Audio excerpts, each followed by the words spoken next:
This episode of the Brewtally Speaking podcast is brought to you by On Point Pomade. Keep your beard and hair looking on point with their line of pomades and beard oils over at onpointpomade.com. Use our code BSP15 at checkout and get 15% off your total purchase order.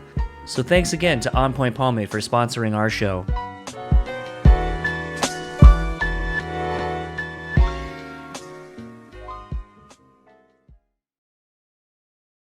This episode is also sponsored by the Bean Bastard Coffee. Head over to thebeanbastard.com and pick up any one of their delicious hand-roasted coffees. Coffee lovers will also enjoy their hand-cut and handmade espresso candles and soaps as well. If you're in the Buffalo, New York area, head to their store located at 448 Elmwood Avenue. And thanks again to the Bean Bastard for supporting this show. The Speaking podcast is proudly sponsored by Rockabilia.com. With over 500,000 officially licensed items in their online store, you're guaranteed to find something you need. Use our code BREWtally and get 10% off your total purchase order. Now on to the show.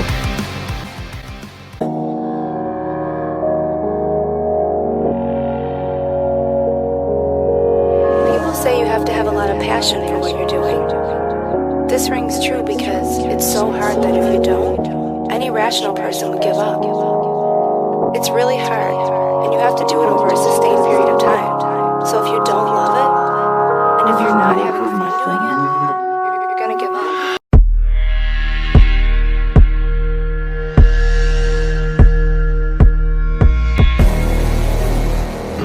up. What's up, everybody? Welcome to another episode of the Brewtally Speaking podcast. I am your host, John. This episode's guest is Robert Meadows, formerly of A Life Once Lost, as well as such bands as Left to Vanish, and I think there's another one in there too, but I'm not entirely sure. This episode is wild.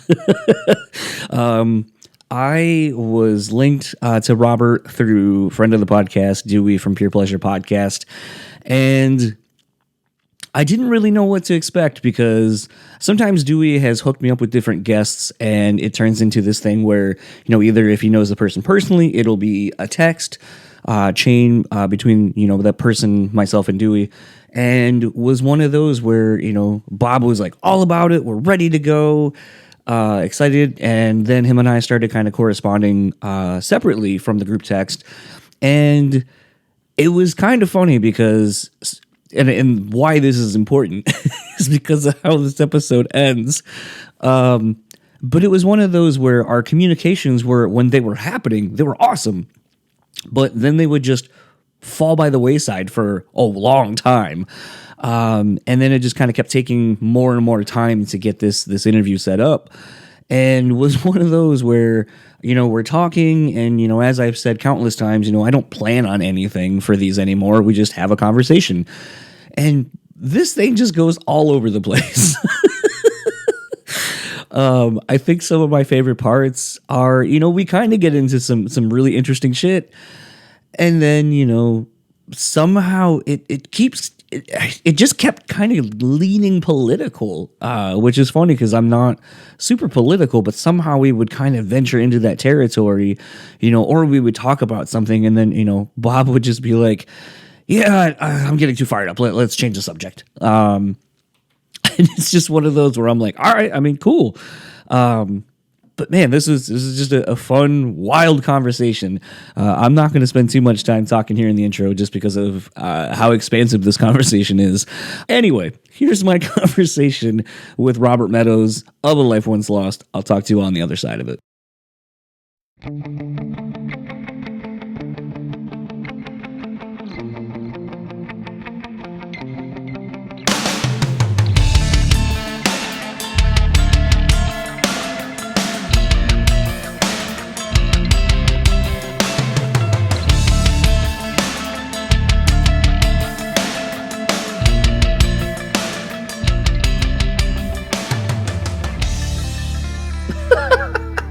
Someone took a shit in the back of our place, dude.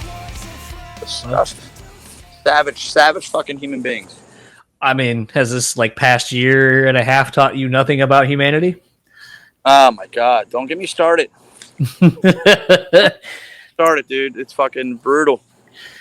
It's like Oh.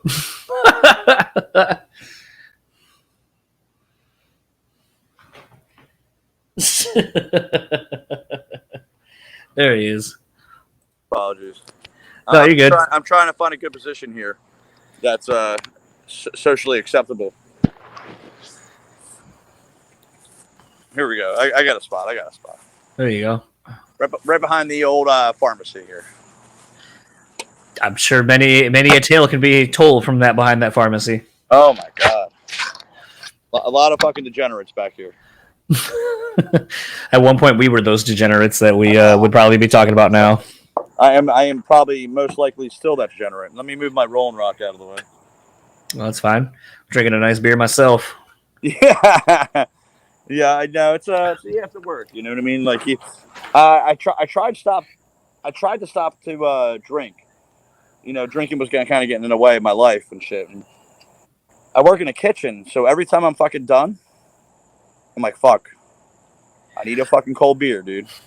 Well, I mean, I guess, like, because, you know, I went back and listened to that episode you did with Dewey because I was trying to find some things that, like, maybe were good talking points. And then I was trying to figure out how long ago that chat was. And I looked at the date and I was like, fuck, that's almost 2 years ago to the date. Within about, I think actually, I should take that back. He dropped it in November. Potentially, he could have done that conversation with you because it was listening to the conversation. His dad hadn't passed away yet. So at that point, that probably would have put it at least a month or two before that. So yeah, we're probably right in the 2-year window of when you did that conversation with Dewey, actually. I still remember sitting in my fucking car. Just like Dewey wasn't doing like the actual video podcast. He was just doing like regular, like I could be on a phone kind of thing, you know? Yeah. And it just that was a long time ago. He definitely that was I like him. I don't remember ever meeting Dewey, but like the conversation was perfect. You know what I mean? Like it was a great interview, great interaction, and that's all I ever want from these. Is just it's all about the interaction. It's the fact that like I was cut from a different cloth where I see things differently, and I'm still learning. You know, I'm fucking going to be 42 in less than a month. You know, so it's just the way it is. Well, real quickly, what's your birthday? 9/25. I'm 9/20/84. Ooh, there you go. So I guess actually I don't know shit about like astrological signs or astroglide signs or whatever those things are called, but I think I know I'm a Virgo, so and I know I'm on the cusp, so I don't know if I'm a guy. I'm a Libra. Okay.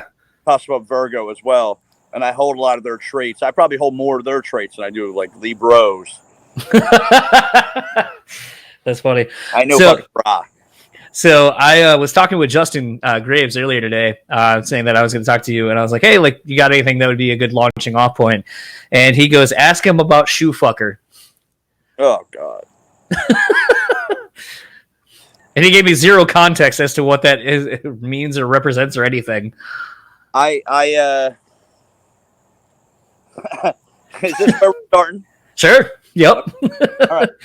So there was this guy from Pittsburgh. I believe, from what I remember, his name was Joe. He had a weird like disability or something like that. He worked for a transit authority company or something like that, and he had money, you know. So here's this guy, and he's like, "Yo, let me buy your shoes."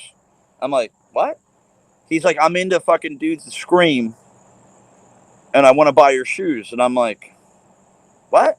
Like I'm confused. I'm beyond confused at this point. You know. What's up, buddy? Hey, but I'm doing a podcast right now. You scared me. No, I'm not scared. I ain't breaking into there. Ain't nothing I want in there, dude. Unless you got the not yet. But yeah. So this fucking dude hits me up. He's like, "Yeah, I want to buy your shoes." I'm like, I kind of weirded out. I'm like, okay, cool. He sends me X amount of money, and I send him my shoes. And this relationship continued on for probably 3 to 5 years. Just constantly like, "Yo, you got shoes?" The last package I ever sent this guy, I sent him these vans, these fucking red like palm tree vans, like limited edition vans. I sent him a bunch of pictures of me wearing the vans. I sent him like videos of me like singing in the vans. Dude lost his fucking shit. He ends up moving to fucking Philadelphia, but he was the shoe fucker. And there was stories about a dude from the singer of Circle of Dead Children. I believe his name is also Joe. He knew him, and when we played back in the day, like that was the thing. Like I would always talk to Joe, and I'd be like, "Yo, you know fucking shoe fucker?" And he's like, "I know shoe fucker." And he's like, "He bought my shoes," and I'm like, "Oh, cool." Like he's from Pittsburgh, right? He's like, "Yeah. He's a fucking weird dude, but he's cool." And I'm like, "All right." We were on Death Wish. I asked Jake about it, Jake Bannon. He's like, "Yeah, this fucking weird dude wanted to buy my fucking shoes." All right, cool. Yeah, fucking sell them to him, Bob. All right, cool. I did. And here I am, fucking don't have any of that money anymore. But I had some fucking weird dude. Yeah, shoe fucker money for a little bit. Yeah, offering to buy my fucking shoes. They pay my rent for like 2 months, you know what I mean? Like, but shit. If somebody wants to buy my sneakers, go ahead, buy my sneakers. It's fine. It's so funny, like, we live in a day and age now where, in the with OnlyFans and stuff like that existing, it's weird sometimes, like, because, like, we're roughly around the same age, so we remember things before, like, the internet existed and life just happened, and sometimes you'd hear interesting stories about people through word of mouth, or as you kind of are, like, talking to Jacob and everyone about, how they're getting paid by shoe fucker. And it's one of those things, like, I remember I was dating this girl that, haven't dated in a very long time, but I remember she worked at a restaurant in East Lansing and had made the comment about some guy offered me money to pee in his shoes. And I was like, well, how much money are we talking? And she named like a number. And I was like, so when are you doing that? Because like we were broke. And then she was like, really? And I was, what was that? Supplemental income. Yeah, right. And I was just like, fucking do it. I mean, if he's not literally going, like, if he just wants, like, if he wants to give you the shoes, you pee in them, and like, I'll take photos or whatever he needs to do for the transaction or whatever. Fuck it, I'll take photos you peeing on his fucking shoes or whatever. Like, don't have to get very graphic with it. It can be like just literally like you peeing and like whatever. Like, I'm not going to show like you naked or nothing, but.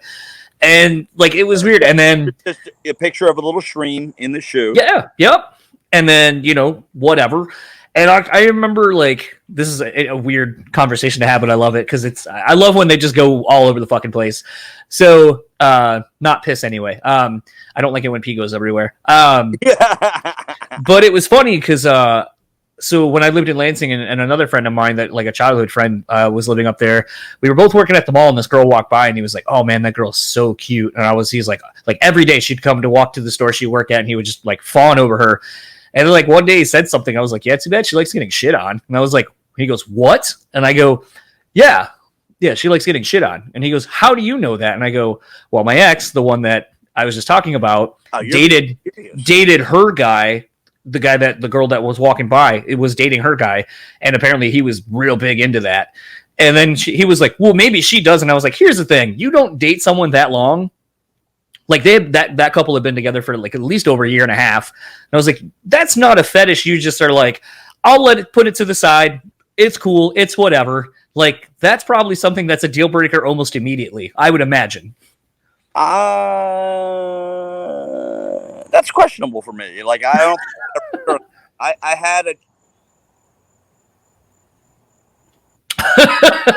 had an opportunity to date this girl. Dated like an acquaintance of mine. Mm-hmm. He liked getting pissed on. And she was super cute. And the girl that I ended up dating for like 6-7 years that like fucked my head up and shit. She was like, yeah, you should go out with her. You should go out with her, dude. You should go out with her. And I'm like, wait, what? Like, she likes getting peed on. Like, I'm not really into that. And she's like, dude, just do it. Just do it. And I'm like, no, never did it. Ended up with her. And she fucked my head up. I should have. Pee chick, I'd probably be married to. It's kind of, there maybe is a bigger red flag there in hindsight if if that's known that she's telling you to like go hang out with her, and you're like, what's fucked up with you that you're telling me to go hang out with B-girl? Yeah, it was just one of those things. It was fucking weird. It was weird. I never heard anything about it. You know what I mean? I never heard about fucking like that fetish of getting pissed on. Yeah. It struck me off guard. I'm fucking in my early 20s, like 21, 22. I might have just started drinking and smoking weed then. And it just, it threw me the fuck off. Like it was like a thunderbolt. Like just was like, what the fuck is happening here? Like she's telling me to go out with her. This girl likes getting peed on. And I just didn't do it. I was scared. Well, it's like, and then we'll kind of somehow transition from here. But like, there was a couple of years after the relationship I was in with the other person, and I'm living where I currently live now in Grand Rapids, Michigan. And I was dating this girl for probably about like half a year. Yeah, Grand Rapids. Was that the 10 Bells venue? Yep, 10 Bells. All right. I live about probably 8 minutes away from where 10 Bells was. It now is a little office complex thing. Oh, okay. 10 Bells. That's where I had my first ever beef cheek taco. They have some interesting cuisine out here. But that's good though. But you would think that like I'm getting tacos, a beef cheek taco in 10 Bells, Michigan. That's fucking however many thousand miles away from the fucking border. Right. I'm getting fucking literally the best fucking tacos I probably ever ate in my life. Yeah. So it was kind of funny. Like I pull up to my house with the girl I'm dating, and then she just like stops. She's like, I have to tell you something. And then, like anytime a girl tells you like I have to tell you something, like you're about to get dumped on with something. And so I was just like, all right. I was like, what I go, what, you do porn? You're a stripper? Like what because I mean at that point I had already worked at a strip club, so like that wasn't an issue for me. And then like I said, I already had my past of like weird fetishy shit that I already was kind of peripherally involved in. So I was like, there's not going to be much you're going to tell me that's going to surprise me at this point. And then she goes, well, I don't do porn per se. And I was like, okay, I'm intrigued. Go. And then she goes, so a couple of times I've done things on this fetish site where basically like I have a friend, and I was like, it's always a friend, that she was like, she got me into this thing where I'm usually topless, and then I beat the shit out of dudes. And I like just kind of laughed. I was like, and what's the problem with that? And she was like, well, I just wanted your girl or your wife? No, this is a girl I was dating. No, my wife has done none of these things that I'm talking about. I had to kind of go back and find like, I need a normal chick right now, dude. But it was just amusing because then she was like, told me the site, all the kind of shit. She's like, I've only done a couple times, but just in case, like, someone says something or, down the road, I don't know. And I was like, whatever. She's like, well, I'm going to go to my house real quick, go grab some stuff to come stay the night with you, and then I'll be back. And I was like, okay. Yeah. So she leaves. I haul ass onto the computer, and I fucking pull up the site just to kind of be like, all right, what are we really dealing with? Like, how sketchy is this shit? And I look, and it's like the first like trailer video on the opening page of the website was just this like, if I had to guess, probably like a 6'2" blonde, like a leggy blonde girl that was not my girlfriend, just throat kicking the shit out of some dude that like dropped him, and I was like, oh no, this is fucking hilarious. I am totally okay with this.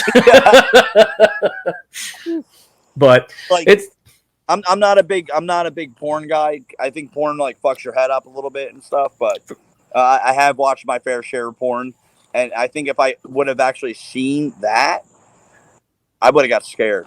I would have got first off. If I'm like taking a chick out, we're going to go out and like on a date or something like that, and she's like, yeah, I'm really into fucking like throat kicking you, and I'm like, I don't know if this is going to work. This might not work. See, I almost thought you were going to go down the route more of, I would be saying on your behalf, like that if you were going out to dinner or something, that you would be a little bit more like, what if someone recognizes her, and then there's just the awkward like implications of that. But then I was going to put that back on you and go, well, I mean, you were in a band that some people might see you out and about and go, hey, it's so-and-so, and come up to you. So how would it really be any different? Yeah, listen. I've only ever had that a few times in my life. And there's a mall in our area. And just the one that pokes out my head. And I had this young kid come up to me and be like, you're the singer of A Life on Sauce, right? And he was with his like dad and mom. And I'm like, yeah, I am. What's up, bud? He's like, dude, you guys rock, dude. Fucking love you guys. And I'm like, cool. That actually, yeah, it made my day. And I wasn't even having a bad day. It just made my day better. Yeah. You know, I went up to the parents, and just because I'm a respectful guy, you know, I was raised right. I was to respect. Respect is the biggest thing in life, in human interaction. You got to respect someone, you know. So as soon as he came up to me, I'm like, oh, no shit, yeah. And then I ended up shooting shit with him for like 10 minutes. Him and his parents, you know, just like parents ask me weird questions like, why do you do this? Like, you don't have a real job? I'm like, I got a real job. I'm a union laborer, you know, like. What? I mean, I feel like that. So it's kind of funny. Like, you were just kind of making the comment, like when we first were kind of starting all this about, you know, being cut from a different cloth. And that's actually been something that has been pretty prevalent for me lately. So a little bit about me to kind of let you know some about me. So like, I don't do a normal 9 to 5 anymore. I don't know if they have it out east, but it's essentially grocery shopping for people who are too fucking lazy to do it. They have grocery stores that do that. Yeah.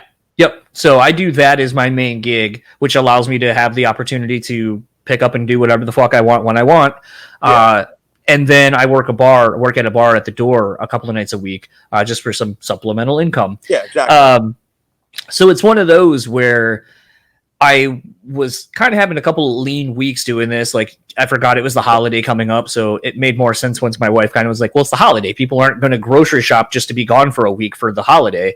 You'll probably get busy after the fact. And I was like, okay. And then I did. But it was a thing where I went and took a job interview, posted my resume on a couple of different places. I come from more food and retail management. That's more my background.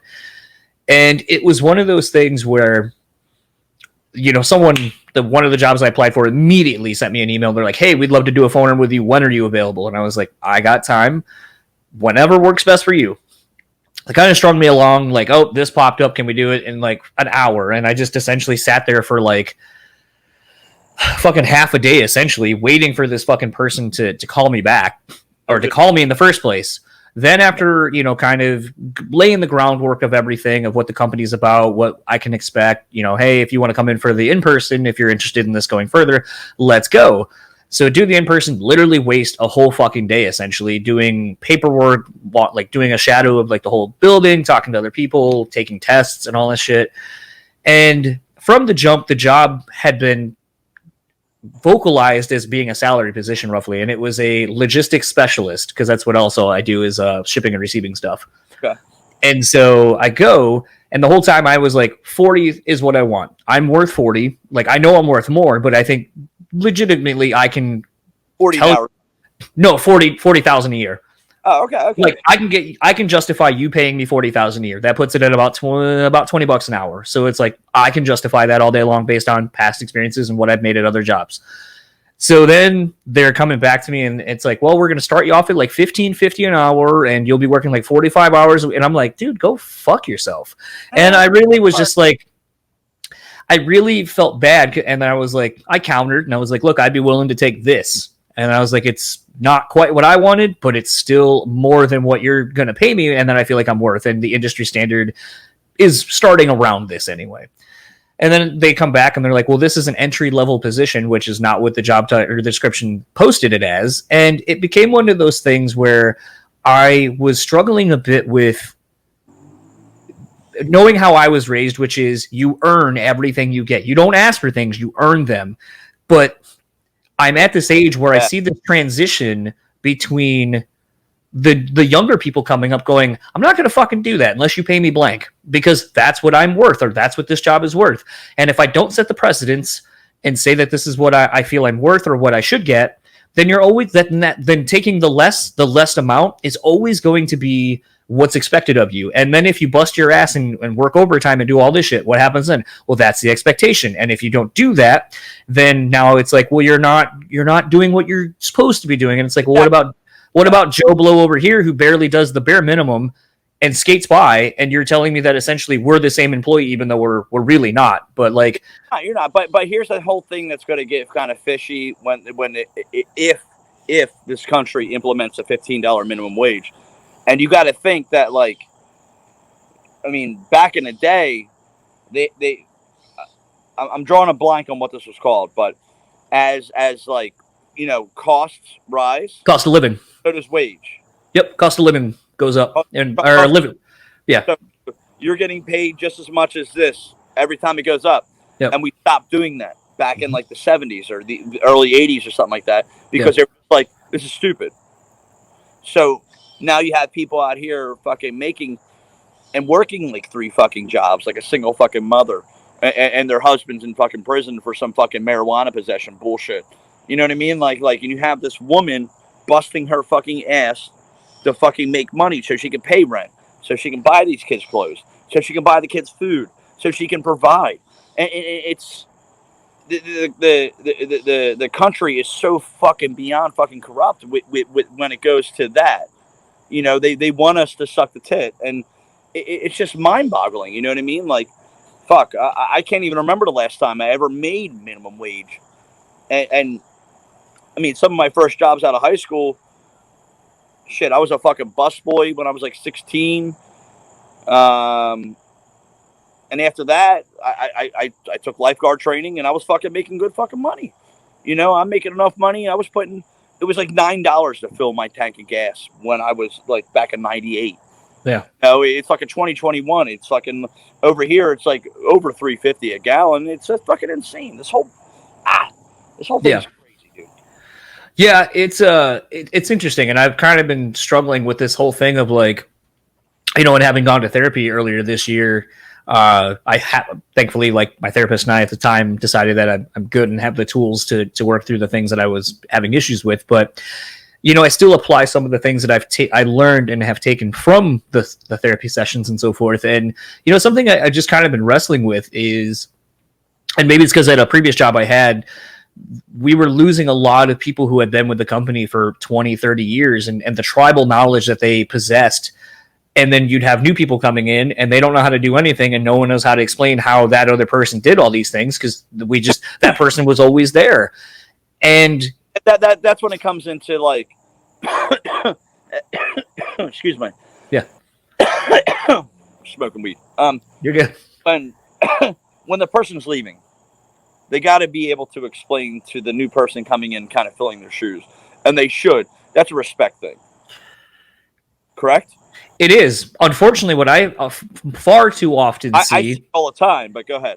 I was going to say, what I see far too often, and this is actually when I left that company, the same thing happened, where I put in my 2.5 weeks, because I was like, look, I'll give you 2.5 weeks, you can hire someone, and then like that last half week that I'm here, before I literally go start my next job, I'll kind of be hands off and let that person go, or even the week before, but like I'll have a full solid week, half a week with you guys where I will help everyone else try to get as much done as I can to make the transition as smooth as possible, and allow that person replacing me to kind of have more hands-on help with a safety net of me still being there to be like, no, this is how you... Yeah. But the problem was the company didn't fucking hire anyone. Last I knew, when I was talking to a friend of mine that was my like coworker in that department, the other person left. They didn't replace me. They didn't replace him. And they were just like up shit creek. And it was just one of those where I was like, that's the problem, though, I feel like, is too often, even when you try to do the right thing, that a company will fuck you in the end because they don't care. It's about bottom line. No, they don't.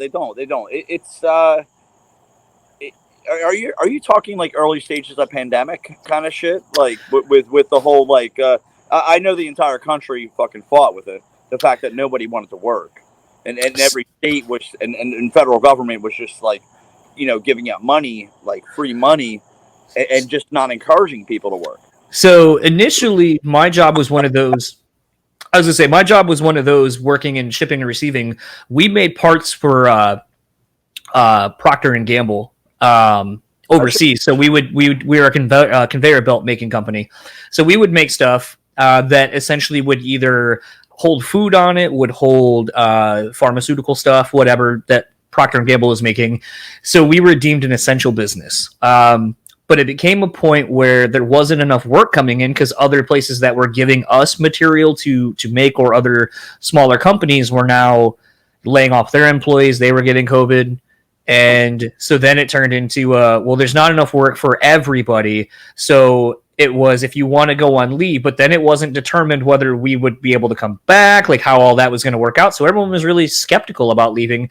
And then finally I realized, because our department was smart, and we're like, hey, you with kids, you can take Mondays, because then that way, like, that's one day of daycare you don't have to pay for your 3 kids. Hey, you other dude, like, you can have this day off. I'll take Tuesdays. And we made it to where collectively between our department, which was already running bare minimum as it was, we figured out a way to cut about 40 out, like one full 40 hours out of our work week, and no one was upset about it. And then they came back to us and they're like, well, that's not enough. So then I saw the writing on the wall. I was like, well, then I'll volunteer to go on a furlough then for the first month or however long, and then we'll figure it out from there. Because at least at that point, like you said, they were doing the extra $600 a month or whatever, or a week or whatever it was. And every 2 weeks, $1,200 a month, or yeah. But I feel like I don't know how it is in Michigan, but how it is here right now is that, like, shit, I'm a suburb of Philadelphia, so you see it, you feel it. Nobody wants to work. Places are closing down. Places are closing for like Mondays or Tuesdays because they just don't have enough staff. Their staff's working doubles 5 days a week. You can't have a staff, short staff, working 7 days a week, doubles every day to supply you with food. Right. And it sucks, and I hate it. Like, I think in my heart, I believe that unemployment is a very good thing when it's used right. And then, like, you broke our population by just giving them money the way that we were giving them. Yeah. And, shit, I've been on unemployment since fucking March 11th, 2020. I was a union laborer. Like, I make top-notch fucking unemployment, and I've been collecting it ever since. And I've been working under the table ever since. Like, I was smart about it. If people were smart about it, instead of just taking the free money, you'd go find an under the table job in a fucking restaurant or something, or a kitchen somewhere, or landscaping, or doing something. Yeah. Just to make it work. But you give it these stimulus packages thinking that it's going to go back into the economy, and it's just basically paying their fucking rent on some of these fucking people. Like, it's fucking horrible, dude. Yeah, can we go somewhere else in the conversation? Because I'm tired of fucking talking about government. Yeah, absolutely. Every day that I work here in this fucking kitchen, it's connected to a bar, I got to deal with these fucking 60-year-old fucking drunks that don't like fucking Biden. Well, either do I. But they don't fucking like anything, and they just fucking... They badger me like, it's all fucking day in my fucking ear. I just can't stand it anymore.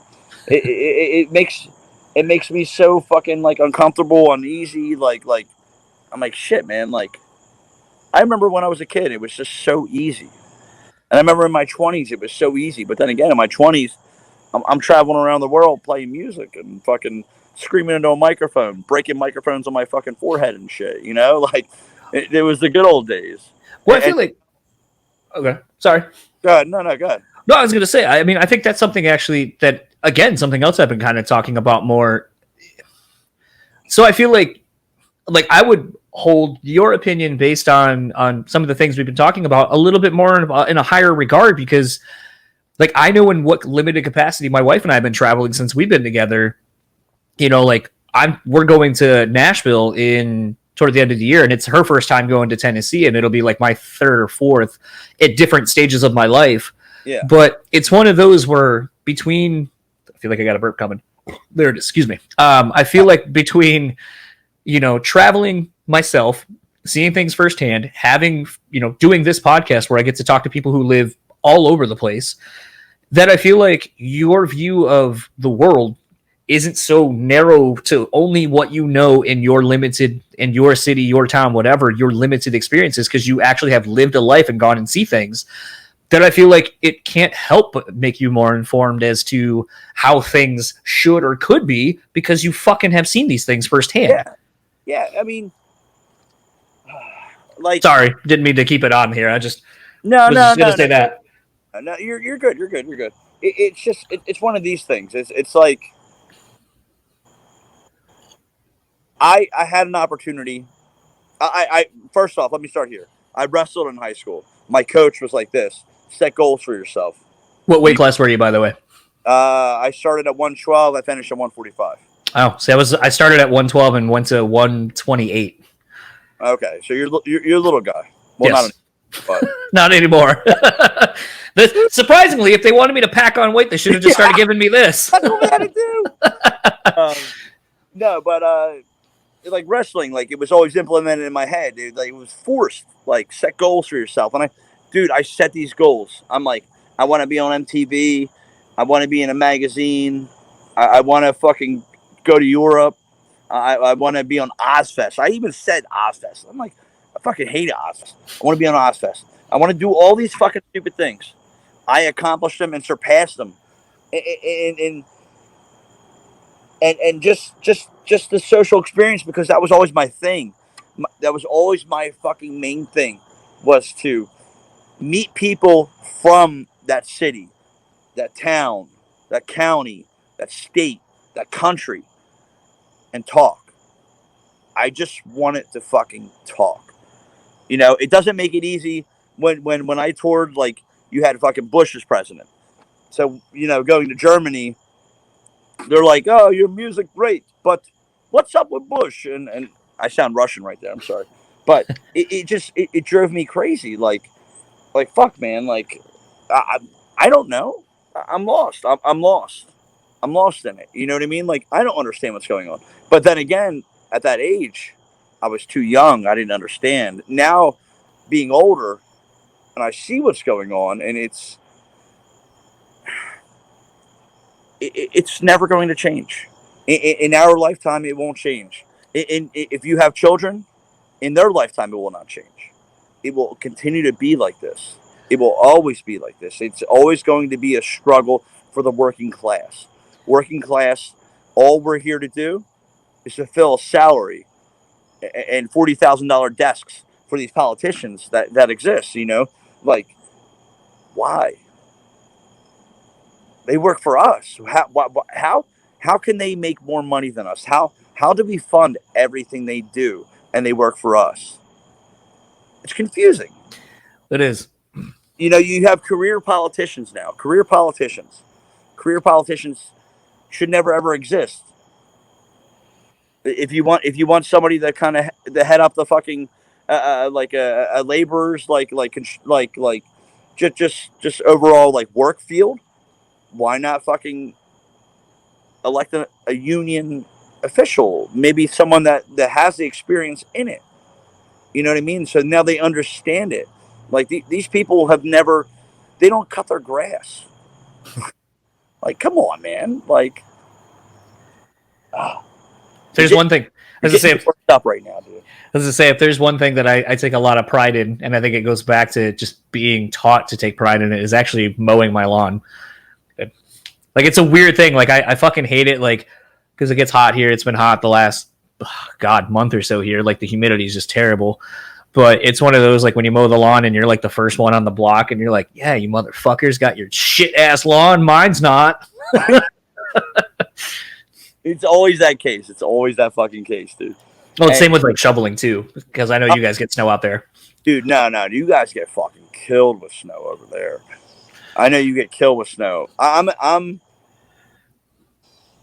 tell people at the bar that I drink at, I'm a gypsy. I am predicting a very violent winter here in the Northeast. Violent. Yeah, it's one thing I don't miss. Well, I kind of do. Like, because I'm from Delaware originally, so, like, No, I remember, like, when I first moved here to Grand Rapids, or to actually Kalamazoo is where my dad moved us to. And it snowed. We got, like, 6-7 inches. And, like, back home, that's, like, whole state shut down. You're fucking ain't going nowhere. State of emergency, basically. I woke up and I was like, yeah, no school. And my dad's like, no, start walking. Like, talk about a culture shock of just like, this is like state of emergency. So let me get this straight, Dad. I'm living through your shoes right now. You walk 7 miles to school in snow, uphill, downhill, no shoes, no jacket. This is what I'm doing. At least this was in the era of starter jackets being cool. So I at least had a nice starter jacket. Okay. What was your team? So I always liked Michigan and Michigan football. So I had a Michigan Wolverine. Yep, Wolverine. So I had a Michigan Wolverine starter jacket, which was, I still think it's fucking crazy. And I know like most of my dad's family lived out here, so it's not as hard as I would have thought it was as a child, where I'm like, the internet didn't exist. How did they get one and then get it to the East Coast? But it's, I used to wear my mom's Washington Redskins one, and I think I had a Cowboys one because I was really big on the Cowboys of the early 90s because of Deion Sanders. I was, you know what's odd is that 7th, 8th grade, I was probably a massive Cowboys fan. I think everyone was. I collected all the cards, Emmitt Smith, fucking the Moose. Yep. Joe Johnson, yeah. Fucking Bryant, Aikman, like it was everyone, and it was perfect, dude. And it took me until I was about in my 20s to be like, Cowboys are fucking lame, dude. Like Eagles, dude. I'm a 4 for 4 here in Philadelphia, dude. And what's odd is I liked the 3 other teams, but I just didn't like the Eagles at that point. And the Eagles at that point, they were good. Well, I mean, that's kind of the interesting thing, too, kind of been growing up for me. And I know I've talked about this a little bit on the podcast because, like, having had like James Hart on and talking to some of the dudes in Atreyu at this point, where it's like, you know, talking about how they were a part of this like Orange County West Coast hardcore scene and you know, metalcore and all that. And then, you know, they had their own spin on it, and they're, you know, traveling to the East Coast for the first time, where you have bands like Dead Guy and, you know, AF and a lot of the East Coast hardcore and the stuff kind of what comes like Blunt. Right. Like they, I feel like the West Coast was always a little bit more like they're trendy. I don't want to, well, trendy, yes, but just like a little bit more of like the facade to it.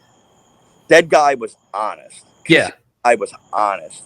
Agnostic Front, honest. Madball, honest. Yeah, like, there are bands that like spit like, okay, this is what we are. This is who we are. This is what we do.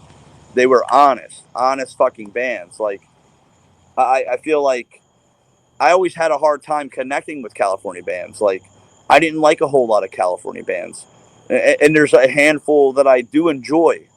Don't get me wrong. I'm not saying that all California bands are bad, but like a unfortunately, like a Bleeding Through, 18 Visions, fuck, man. Fuck, why am I drawing a blank right now? As I Lay Dying. You know, bands like that, like, it just never, unfortunately, it never really, like, struck my interest. Adamantium.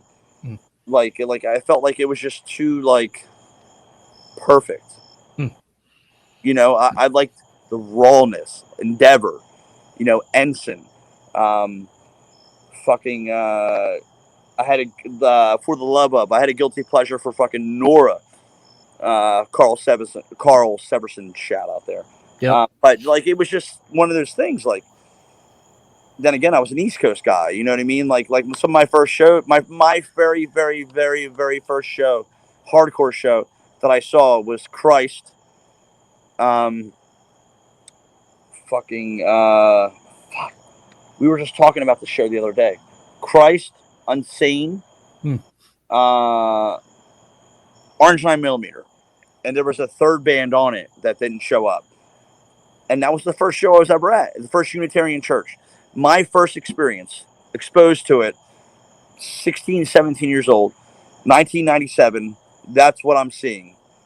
I went to a local record store. I picked up an Orange 9mm CD, and I'm like, what the fuck's this? Okay, cool. Let me check it out.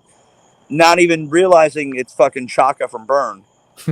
But I didn't know Burn then, you know? So it's just like that thing. Like, Rage Against the Machine, like, as soon as I heard about Inside Out, I listened to it. And I'm like, wow, what the fuck is this? Like, the dude was fucking, like, angry then as he was when he was making, like, fucking millions of dollars. You know what I mean? Like he's an angry guy, millionaire, but he's angry.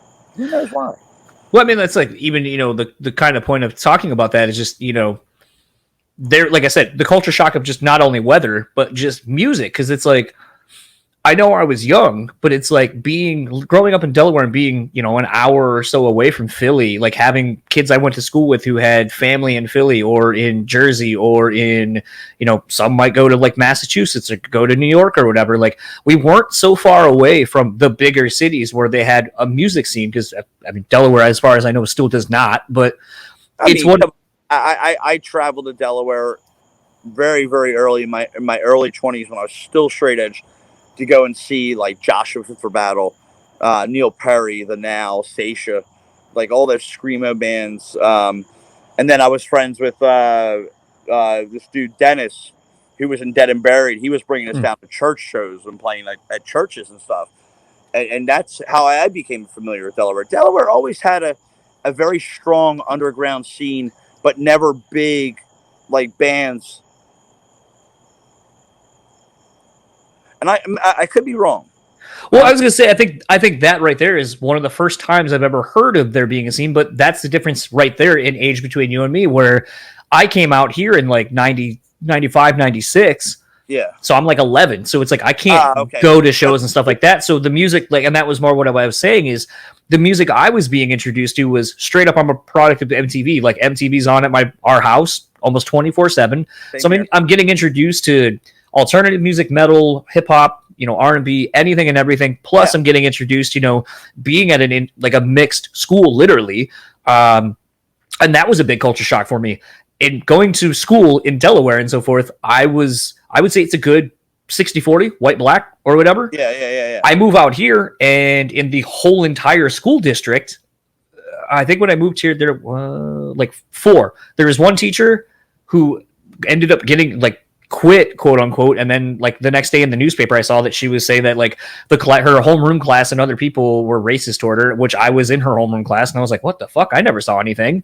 And then it's like we had one dude in my grade, one in the grade above us, and that was about it. And it's just like the lack of diversity was shocking to me. And then it's like, you know, I remember, like I was saying, you know, not only getting judged literally and called names because I'm wearing, you know, Washington Redskins or Philadelphia Eagles stuff, and it's not what's around in that area because it's not the local team, and getting made fun of. And then, you know, I'm listening to, like, you know, when the Keith Sweat record was first out, it's like, you know, I'm fucking bumping that. I'm listening to, you know, like rap and stuff like that. And people were like, why, what do you like, where did all this come from? And I'm like, I don't know what you guys grew up with, but like, this is what I listen to. And it's weird because I've kind of finally put my finger on it in doing this, where I'm predominantly the hardcore metal guy, even though I probably know just as much about rap and R&B from the same eras.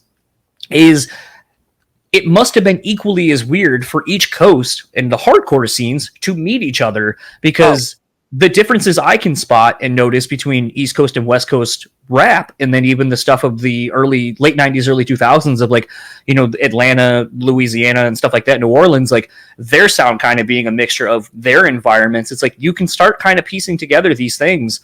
And that was kind of the thing that's been interesting to kind of, with some of those older people that have been in the scene so long, or that early, I should say, is just, you know, like you're saying, like, I didn't really vibe with the West Coast bands. And it's like, it was funny because I remember talking to James. I didn't like Tupac either, dude.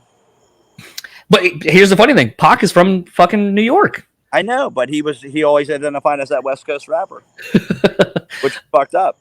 It's like in middle school, you know what I mean? Like I grew up listening to more hip hop, like Wu-Tang, Method Man, Tribe Called Quest, De La Soul.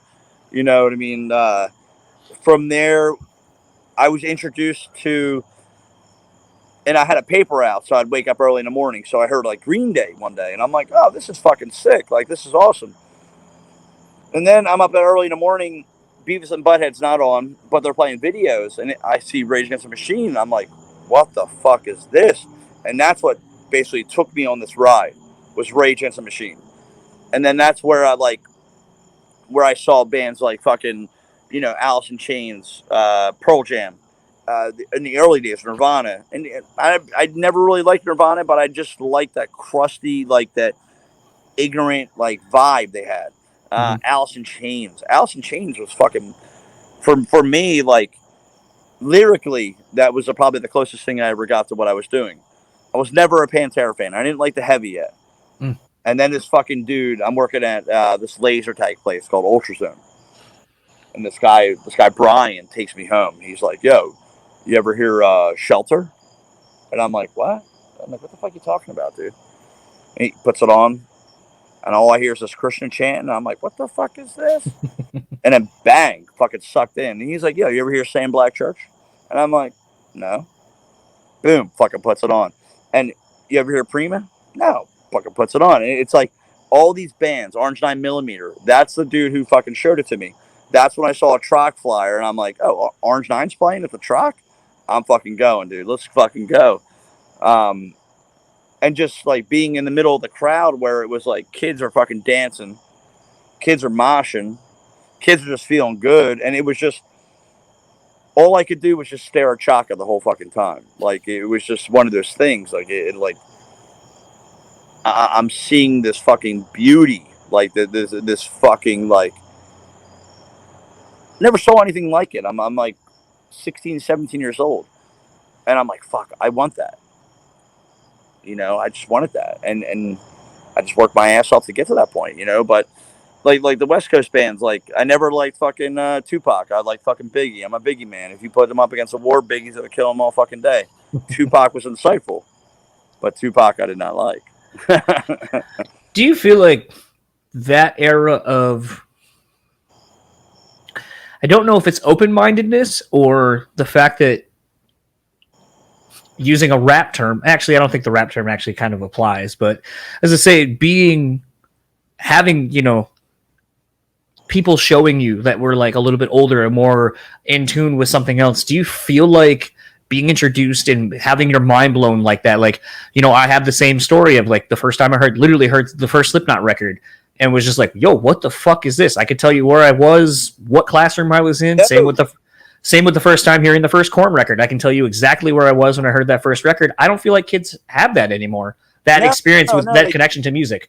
Maybe they do. Maybe they're sitting in their friend's car. They're fucking smoking a fucking joint in the school parking lots. Their friend puts on a CD. Yeah, what's this? Okay.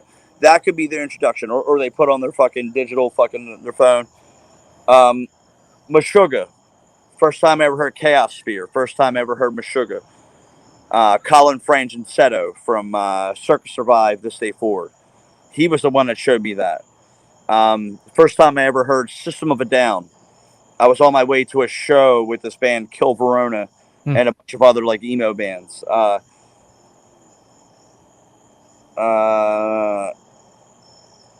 Fuck.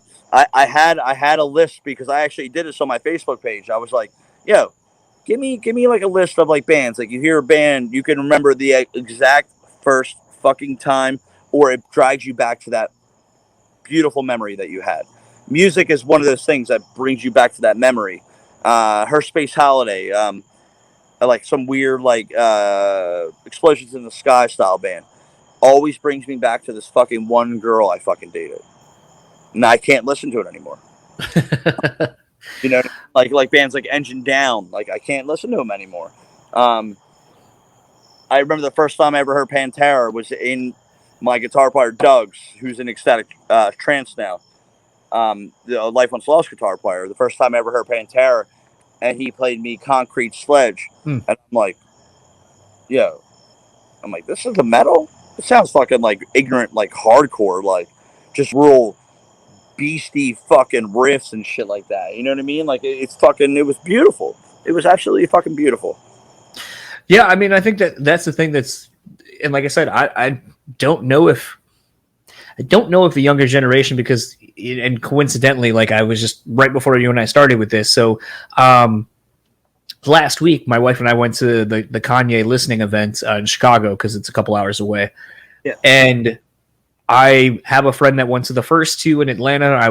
We were gonna try to go to one of them or both. It was too much money to go for the flights. And so, you know, another person in the industry and I have kind of, since the first event, been going back and forth with like, this is what I noticed. Did you catch this lyric? What do you think the visuals are representing, and so on and so forth? And, it kind of reminded me a little bit of like this era of Kanye, or this record specifically, or whatever. And he just made a blog post today about, kind of just, he's like, I like people. There are bands I love more than Kanye, but I've literally between the 6 hours between the listening events, spending basically a full, couple of full days with it. Like I've given in 1 month more time to a record than I have in a very long time with bands I even love. And that should tell you something about at least either Kanye as a musician, Kanye as an artist, however you want to look at it. But him and I have been going back and forth since because I was at the listening event and then the record didn't drop, and then about almost a week went by, and then Sunday morning I get a text as I wake up and it's like, dude, the record's out. So my wife and I are listening to it, and it's weird because some people have been like, it sucks, it's too long, it's this, it's that, it's the other. And then, a lot of people have come to me and they're like, well, what do you think about it? And I'm going to go, it's too early for me to tell you how where this stacks up in It takes time. It takes time. It's 27 fucking songs. It's almost 2 hours. Yeah, Donda. It's 27 songs. It's 2 hours. I was like, you can't listen to it once and then go, okay, I know exactly everything that there is to know about this. Today, literally, this person, James, and I were texting. He goes, so the Donda chant that starts the record, I was just reading this theory that it is a heartbeat. And I go, oh, that would make so much sense because it just ends really abruptly, almost like a heart would when it's done. It doesn't have a cadence of it speeds up, it slows down, and then it's done. And I always thought from the first time, even sitting in the stadium, as I'm listening to it start the show that I was watching, that I was like, it just feels like it ends very abruptly. But that's life. It ends fucking abruptly. There is no warning. There's no warning. There's no anything. It just, boom, it's done.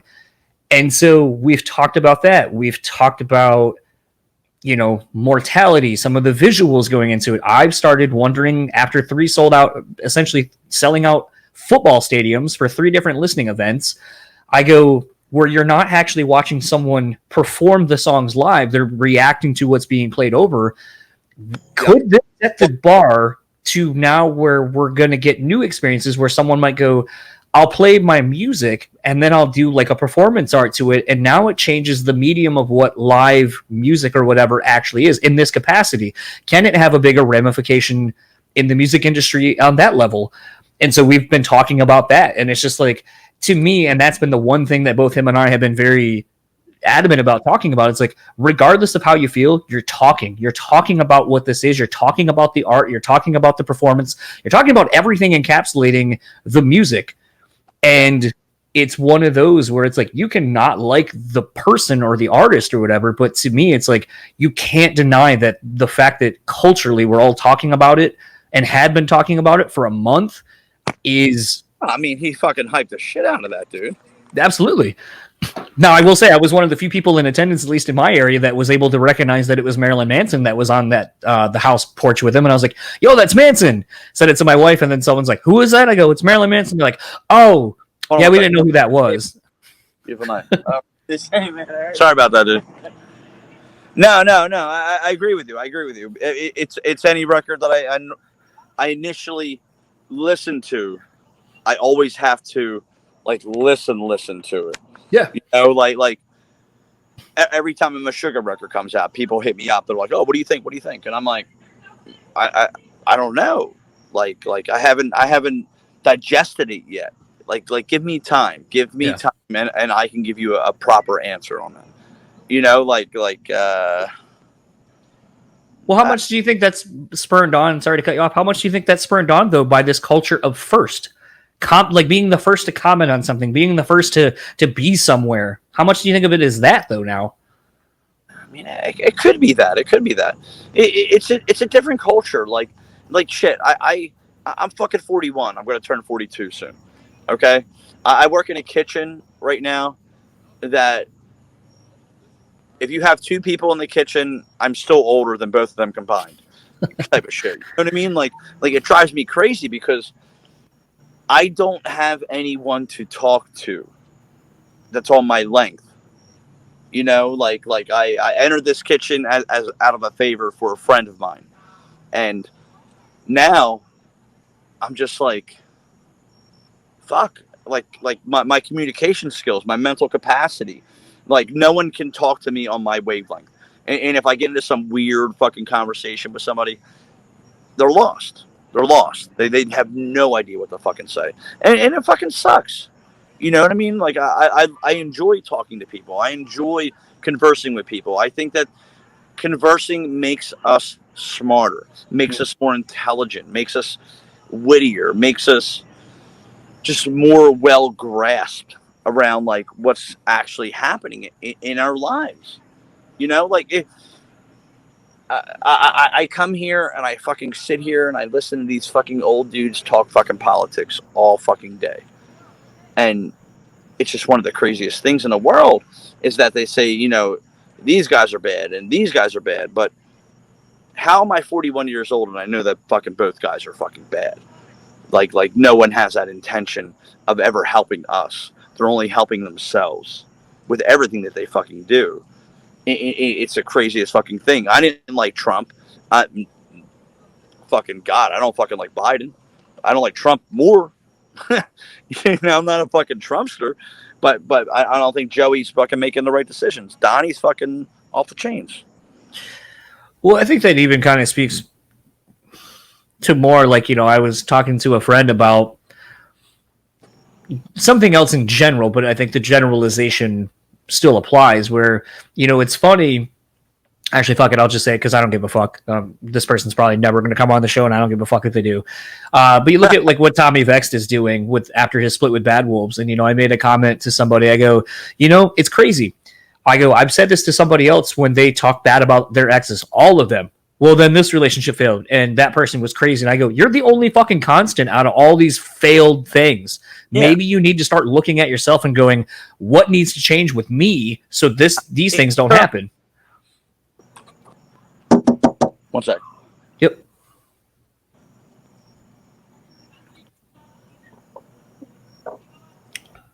No, close them, you jerk off. I'm sitting outside of the bar that I work at, and I'm fucking doing this. No, but the whole thing with like Tommy Vext, like that was just. I get what he's saying. You know what I mean? Like I don't see like. I think that it was just the wrong time. What was the wrong time? Just him coming out and saying what he said. Like, it's not that, like, I don't believe it. You know, I don't believe in that conspiracy theory that, you know, Soros was the man behind all that shit. But, like, here we come 8 months later. And I don't want to sound like ignorant when I say this, but like, what happened to that movement? What happened to BLM? You know what I mean? Like, I don't hear about it anymore. I don't see them anymore. Like they're not marching anymore. They're not fighting anymore. You know what I mean? Like that whole concept was to fight for their fucking culture and fight for a culture that was so fucking that was basically like from the moment that they fucking were sold here. They were just shit on. But what happened to it? Like what happened to their voices? Like, did you think that Joey was going to get in? Never mind. Let's go somewhere else, please. Yeah, because I'll end up saying something that's my opinion that can be taken out of context on here. You know, like I'm very respectful of others' opinions. I'm very respectful of others' voices. But you know, a lot of the times when it comes down to it, a lot of people are not respectful of others' voices. Well, I think that kind of goes back to a little bit of what you were saying, though, which is sometimes people, like you in talking to like being literally in the middle. So like the people that are in your bar, the old people that are older than you, probably feel slightly the same way you do, where it's like, well, I can't really talk to you because you don't have the same frame of references as I do over Exactly. And then you can't talk to the young people because they don't have the frame of reference you do. So you're stuck in the middle. And I feel like more oftentimes than not, a lot of us aren't even willing to start a conversation because all it's going to, like those of us, I would say very much, you know, I'm very much like you. I won't engage in some conversations because it's not going to be a conversation. If I tell you something and it's my opinion, or I start going, well, here's this, this, and this, and you go, no. And it's like, you're not even willing to even acknowledge that there is a potential difference or a different point of view than your own. So at that point, I'm not even going to engage with you because there's just no point, because you're not willing to learn or potentially learn and have an actual conversation. You're waiting me to stop talking so you can talk.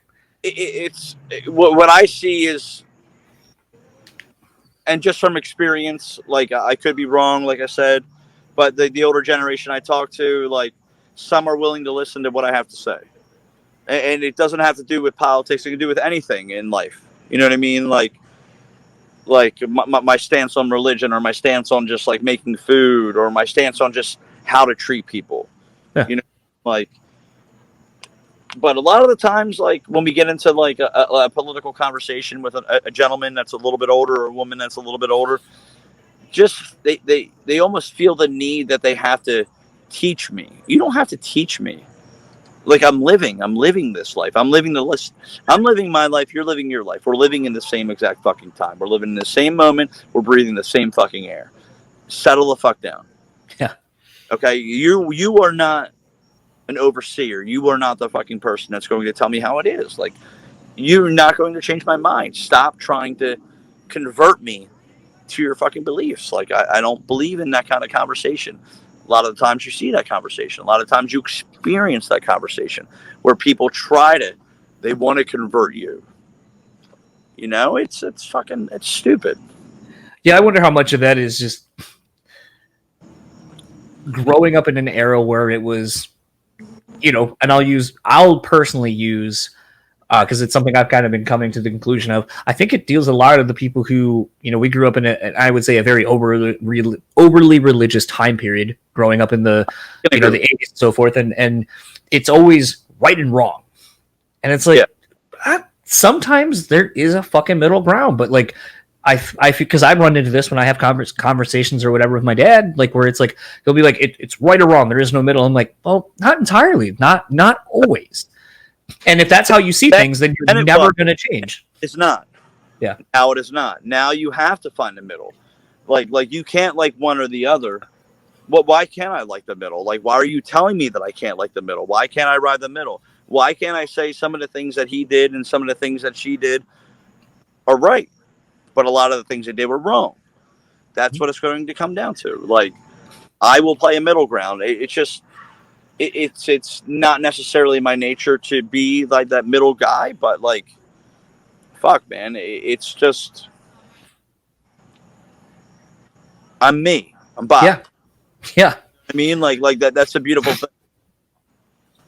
Yeah, I could agree more. I think that's one of the things that is kind of frustrating is, you know, people want you to ride one side. Same with bands, same with music. Well, if you like this band, then whatever. You got to like this one. It's like, no, I don't. I can say that I love this band, and this band fucking sucks. And you can say, like, well, they're in the same genre. They're basically the same. Cool. Well, I don't like that one, and I like this one. And that's my opinion. Exactly. And that's fine.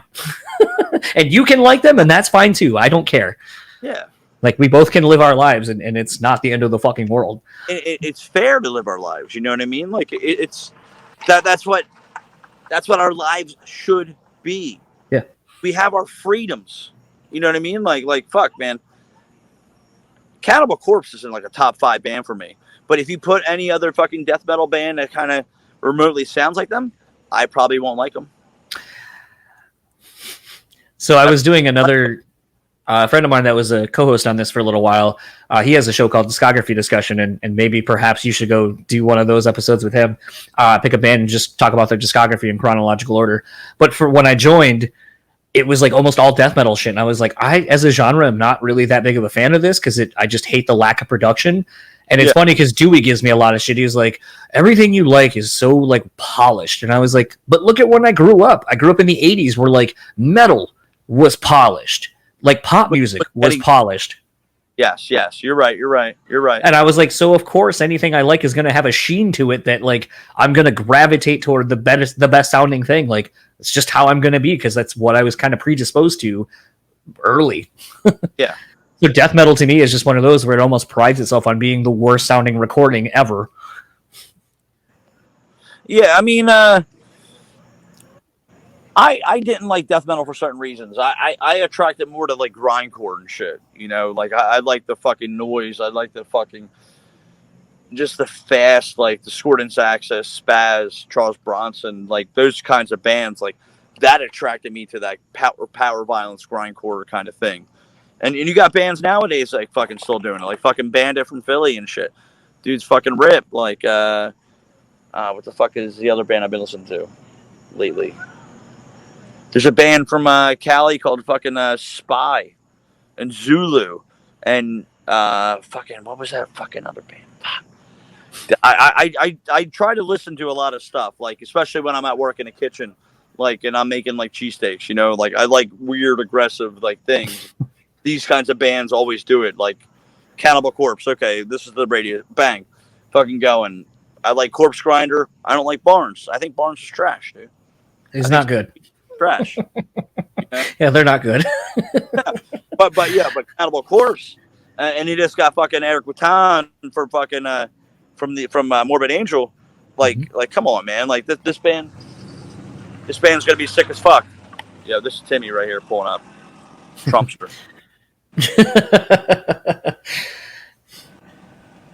But yeah, no, fucking. Let's go elsewhere in this conversation here. Come on. Well, actually, I kind of wanted to talk to you a little bit about, you know, because like I said, listening to you talking with Dewey, you talked about, you know, sports, yeah, how you wrestled, and obviously we kind of touched on that. Like I wrestled as well, was active in, you know, basketball, football, track, wrestling, you know, kind of did the whole thing. But it's funny because like, and I wanted to ask you this, so like. I know when I was in sports in high school, I was still actively a big music fan, but most of the people I grew up with in high school didn't give a fuck about music. They were all sports people. Now, adversely, when I graduated, everyone that I became friends with was super big into music, but hated sports. So like, I've never really had like up until probably I would say the last like 7-8 years where I really have a good cross section of people who love both equally. Like, is that something that you experienced? You saw, I mean,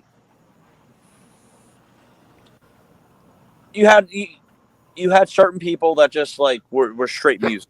You know, you had certain people that were music and sports. You had certain people that were sports. I was friends with everybody, so I always had that interaction with everyone.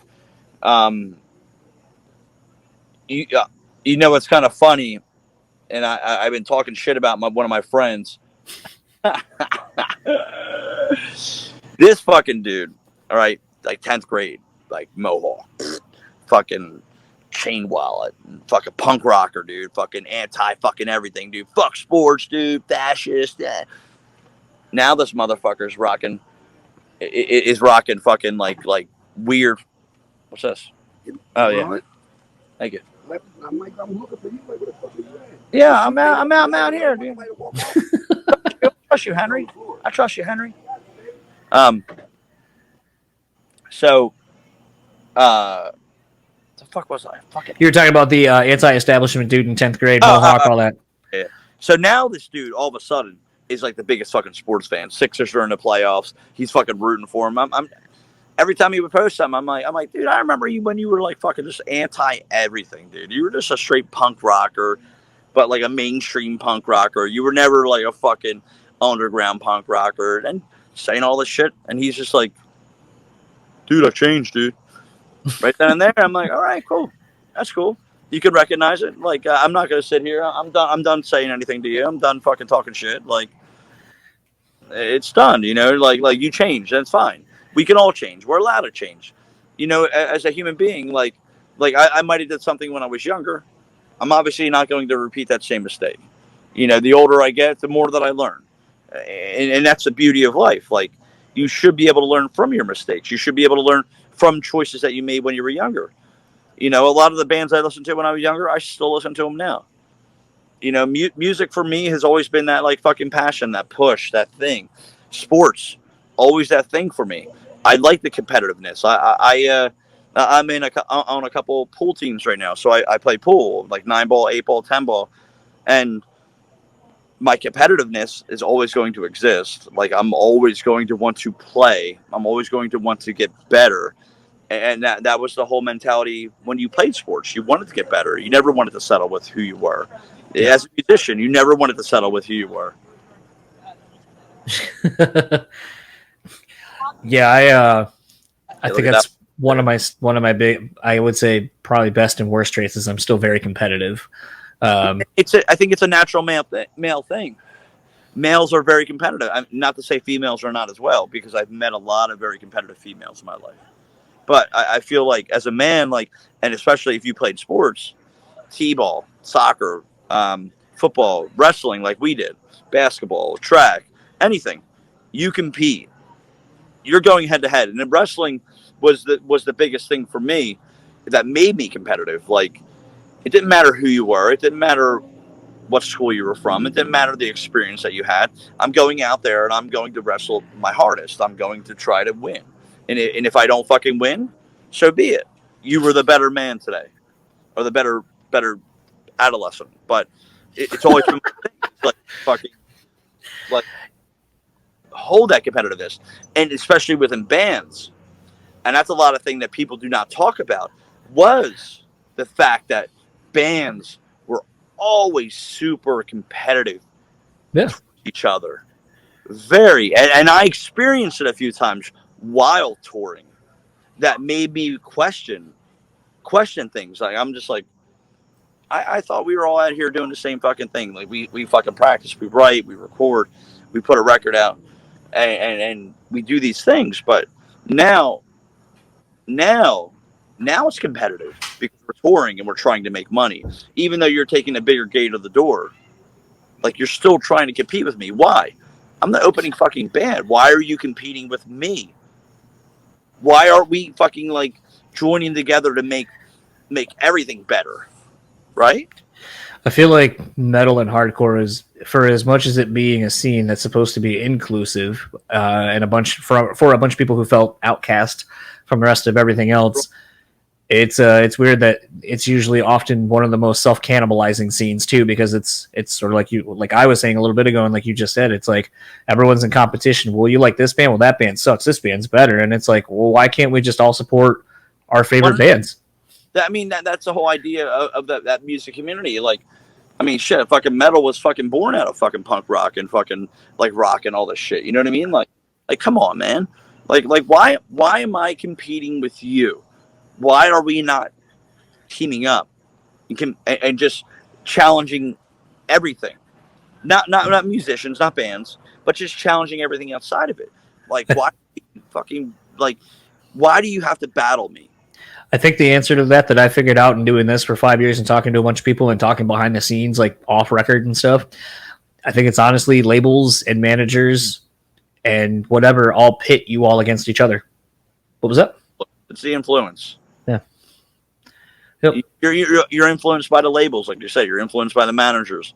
You got to go out there and get it. Like, it's like fucking, it's like coach talk and shit. You know what I mean? Like why? It drives me nuts, dude. It drives me nuts. That was one of the biggest turnoffs. Even playing with guys, and some of the dudes I played with, they were just so competitive towards other bands. Like, why? Why do I have to be competitive? Why can't I leave that in high school? Why can't we just fucking play? Why can't we play the best show of our fucking lives? And maybe sell a couple t-shirts. Who gives a fuck? We don't sell anything. Like, we just weren't good. No one liked us. It's fine. Relax. Breathe. Okay? You know what I mean? Like, we don't got to fucking be this way. And I played with a lot of people like that. Just was a huge fucking turnoff of music. Huge turnoff. That's why I got out of booking shows. Like, I booked shows after trying to do the band thing for a little bit. I booked shows and then basically ran into local egos and everything, and seeing the underside of, dealing with venues and stuff like that. And not all venues are terrible, but there's those that are out to fuck even the smallest people. And you're like, why? Like I remember getting shooken down basically because the venue overpaid me $300 that I paid my my internationally touring band most of it, and then gave the openers, the locals, money for doing what they were supposed to do, and then got told I needed we need that money back. And it's like, you literally have 18 dates sold out in a row in your main room, which holds 1,200. Oh, and you're probably going to stretch the cap, but it holds technically, I think, 1,600 people. Yeah. And it's like at $40 a ticket, you're stressing about the $300 you overpaid me. Like, get the fuck out of here, dude. So, I mean, that is kind of what tanked my love for shit for a while. It's bad mojo. It is. Yeah. And it sucks because it's always going to be there. You know what I mean? Like even when I book shows, there was a competitiveness between agents. You know, I've had agents tell me that I can't book a band because they have them like, you know, 2-3 months later and stuff. And I'm just like, why? This is a fucking second tier market where I'm booking at. This isn't Philadelphia. This is fucking Doylestown. You're telling me I can't book this band? Oh, okay. You know, I've booked shows since I was fucking 19 years old. First shows I booked were in my backyard. After that, I went to a fucking Polish Army vet hall, and I was booking bands that, Saves the Day in the beginning, Boy Sets Fire and shit. You know, like all these fucking bands. Thank you, John. It was difficult. Yeah, I'm sure it was. Cheers. So I want to, funny because I'm going to pull up, because someone actually took a video of, because I used to, and I still kind of do, Oh, God.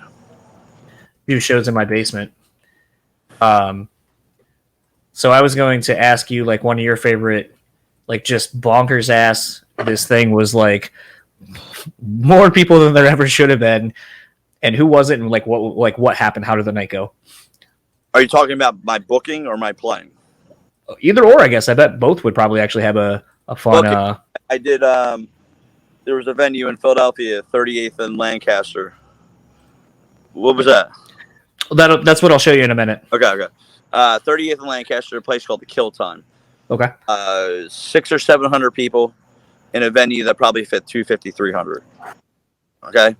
Poison the Well, they just released opposite of December, and it was just bonkers. Kid had a seizure. I had EMS come, fucking police came, fire came. And when they walked in, they were just like, what the fuck is this? Like, didn't shut me down, didn't say anything. For me personally, one of the craziest shows I might have ever played was, it's hard to say. There were so many good ones. I'll give you one. And it was a show that unfortunately I booked, called the Spring Fling. It was a Lamb of God. All's failed. There's a lot of videos online of it, but there was in a Polish Army Veterans Hall with a capacity of 300-400. I had about 1,400 people in there. One of the biggest shows I've ever did. It was actually a show that influenced the what the fuck was it? 2005 we toured it, and I'm drawing a blank right now. Before Ozfest, what was it called? Sounds of the Underground. I was gonna say Sounds or Mayhem, one of those two. Yeah, Sounds of the Underground tour, and it kind of influenced that with just the lineup that I had and whatnot. It was a lot of the same bands, minus a few like War, Opeth. But yeah, man, it was just overpacked, people on top of you. That's what I always loved. I love the interaction of people on top of me. I remember playing shows in Kansas City, and a dude was just getting fucking stomped in front of us. And being in a band, you saw a fight, usually you stopped. A Life Once Lost, we continued to play. We were the soundtrack to that beating. You know what I mean? That was just always our mindset. Looking back on it, in hindsight, that obviously that was the wrong thing to do. But you're young, shit, man. Our fucking music was fucking violent. We played violent music.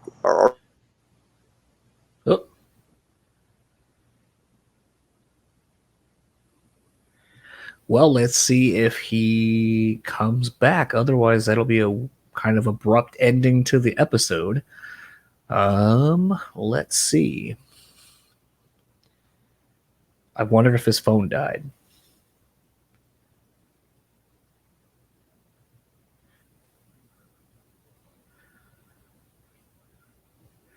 See if Robert texts me. I have a feeling his phone died, if I had to guess. So potentially, for those that are possibly watching this as I'm waiting, I will go ahead and show this video from my basement, literally.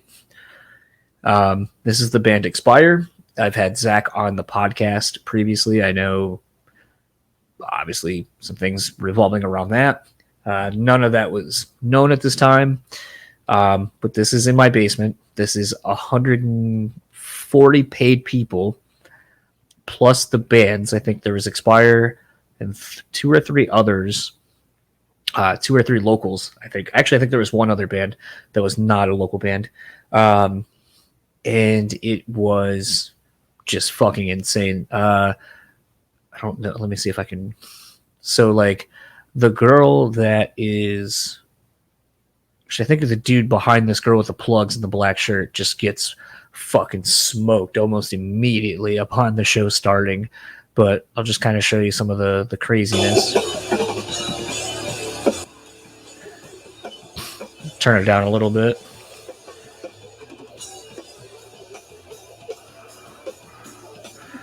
But that was a night where I legitimately had a circle pit going in my basement.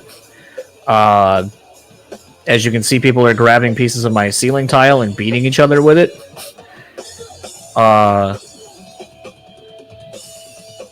Shit was fucking wild.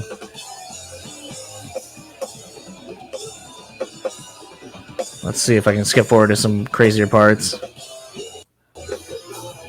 There we go. But to me, this is essentially what hardcore music is all about. This is what being at a hardcore show is about. Tomorrow, as I'm recording this, we're going to go see Knocked Loose in a venue that holds literally like 400 people. There's no barricade. I assume it's going to look like this, and it's going to be fucking rad. And I'm going to feel probably the most like I belong somewhere that I have in a very long time. Not saying that the Kanye show didn't make me feel like I belonged, but it was also definitely a thing where it wasn't necessarily full of, that. Like, you can't be in a stadium full of people and kind of recreate that vibe. So I'm going to give Robert a couple more minutes, and otherwise I'm going to shut it down for the night and go hang out with my wife. So,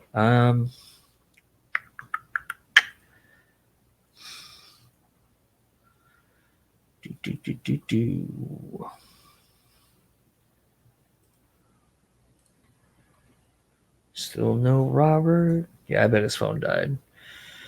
Well, it's kind of a bummer.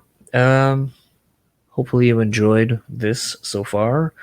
Maybe we'll have to have him back on and kind of finish this up. A very abrupt way to end the conversation.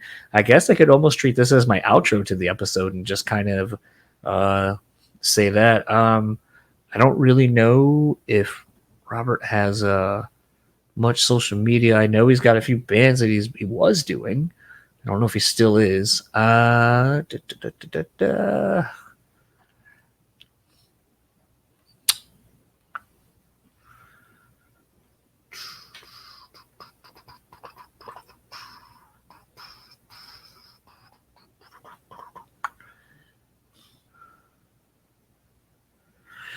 right, so I guess he's got a few more minutes. Phone died. I was right. So I will give it a few more minutes. I'll let him call in. And I think we'll wrap up the episode and be on the way.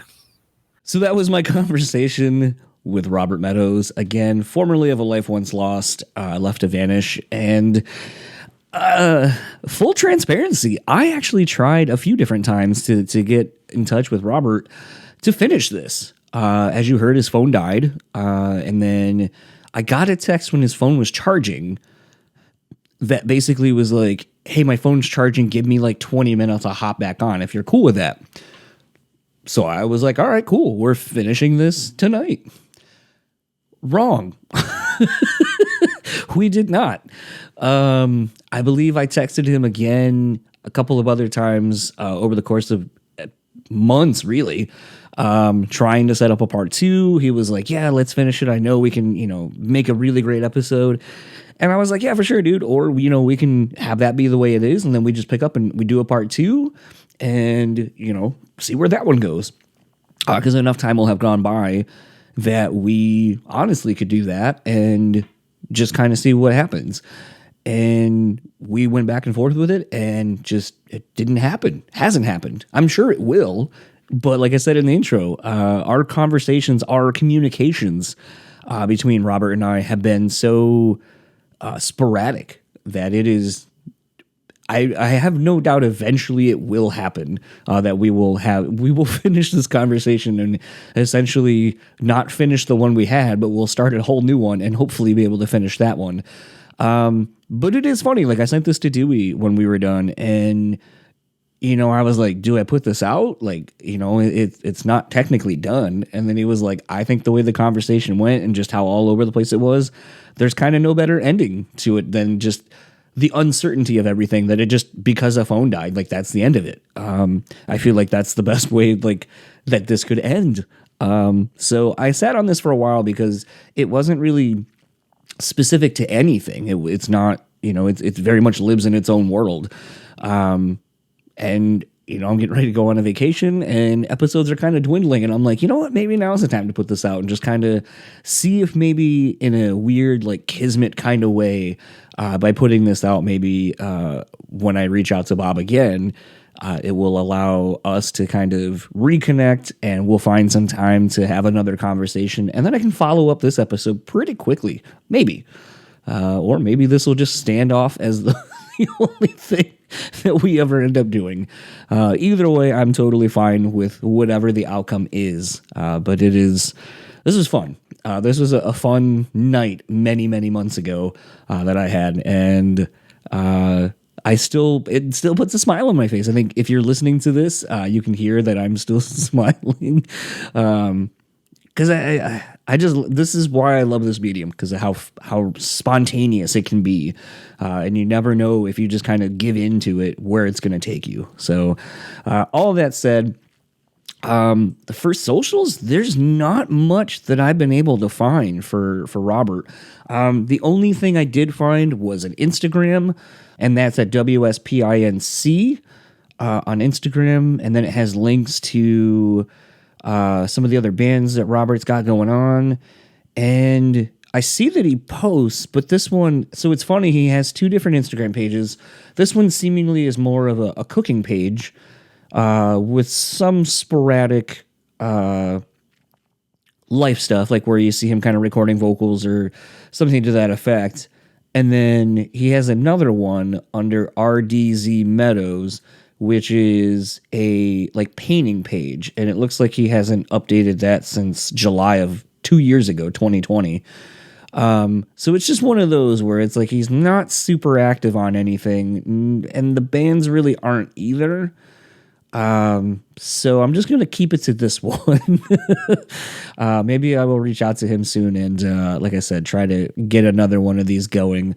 Hopefully you enjoyed this conversation either way. If you would like to keep up with this podcast, you can find us simple enough at brewspeakpod.com. That is the landing page for everything you need to know for this podcast. And if you would like to support our sponsors, run down through those again real quick. Rockabilia.com. Use our code BREWtally. Save 10% off your total purchase order. The Bean Bastard. Go to thebeanbastard.com. Pick up some delicious coffee. If you're in the Buffalo, New York area, go to their brick and mortar. It is super fun, along with the great coffee. And last but not least, On Point Pomade. Head on over to onpointpomade.com. Use our code BSP15. Take 15% off your total purchase order. Keep your beard and hair looking on point. And that's it for this episode. And I am going to Nashville, and I don't think I'm recording any podcasts. There's been a few in the talks, and they haven't gotten back to me, and I'm packing up my stuff now. So if I don't hear anything, I'm not bringing all that gear with me. And I don't know what I'm doing for next week. I'm going to be gone most of the whole week. So honestly, I may not put out an episode. So stay tuned. And if I don't, then I'll talk to you all when I do put out an episode. And until then, enjoy the rest of your day, week, whatever it is when you are listening to this.